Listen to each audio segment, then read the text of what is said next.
But the question I want to ask is, during your regime, whichever measures you put in to fight the menace, what were your successes? Well, so first, there were 4. And I've made it available. In fact, in my handles and in meetings that I've attended to deal with this. Because I was a minister, but I never was interested in mining or galamsey or possessing anything. No.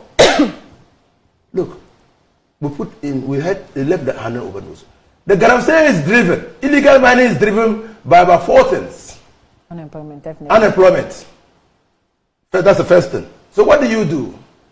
You provide an avenue for people who want to mine to go there and mine. Responsibly. Responsibly. So why are you saying responsibly? Because you have officers who will supervise the way they mine. And again, under Act 703, the only way a small-scale miner's license can be revoked is when that fellow mines in contravention of the terms and conditions in the license. Of the concession given to you. So, you see why it's important to register. Okay. Now, 2, equipment. What equipment is permissible? Okay. What equipment is permissible? I mean, so we said, look, establish a plant pool. The Minerals Commission. Establish a plant pool. Get them or encourage individuals to establish plant pools and get them to service the small-scale miners. Because they themselves will now share the responsibility for protecting the environment with the small-scale miners. Wow. 3, there is no land. So that no private person will on their own just go and just start digging. Just go and bring in equipment. Okay. Start digging. 3, no land. There is no land in this country that is not owned by somebody. There's no land. So you can't discount the role of chiefs.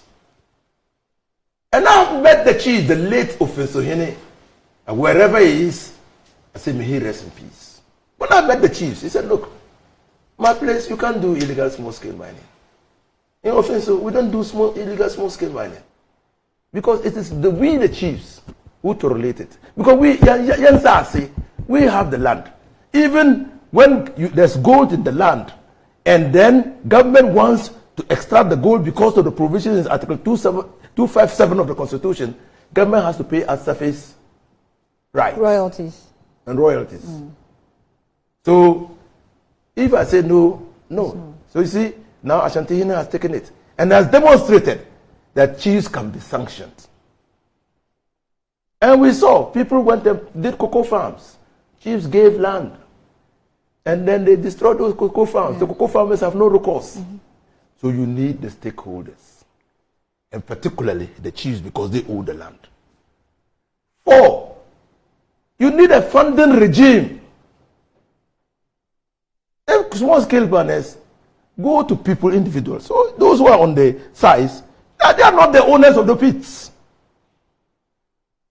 They are not the owners of the pits. They are working for people. And those people go to contract monies. Some from people, I tell you that when I was there, when we traced the route of gold exports, it went majority ended in Dubai. Majority of our gold ended in Dubai and some in India. So if you watch, at that time, the escalation of small-scale mining in Ghana, it followed the prices of gold, and particularly gold in India. So people were funding them. So, and because they were funded, if they take the money, they begin calculating interest. So the people will go onto the site, because if the application is delaying, then their interest is piling up. The interest they pay on the loan. So that's why even now in the NDC manifesto, you are talking about one-stop shop. Because delay will push the people onto the sites. 2, no money pushes the people to the money lenders. And you have a problem. So we're dealing comprehensively. But the first thing was to use law and order. The law says no foreigner can engage in small-scale mining. So you see that when we started the fight, more than 5,000 Chinese were deported. Why? They thought we couldn't do it. Got numerous engagements with the Chinese ambassador. They thought we couldn't do it. And John Draman and Mama, I salute you. They went to him. He said, go back to the minister Oh, really? Yes, they went to him. I mean, including Ghanaian big men. They said, no, go back to the minister.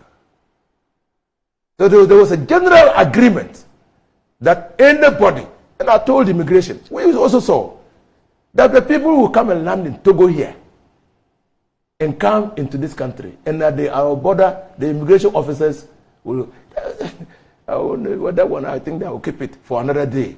There is somebody presently in the immigration service. He was interdicted. He was interdicted. They give them visas, and sometimes permanent residence to come into this country. So we told them that if they didn't clean their staples, we will clean it for them. Because you see, Annie, it's not because I was minister. To whom much is given, expected. All right. Our forefathers saved this land for us, provided us the means to sustain ourselves. Did not destroy the land.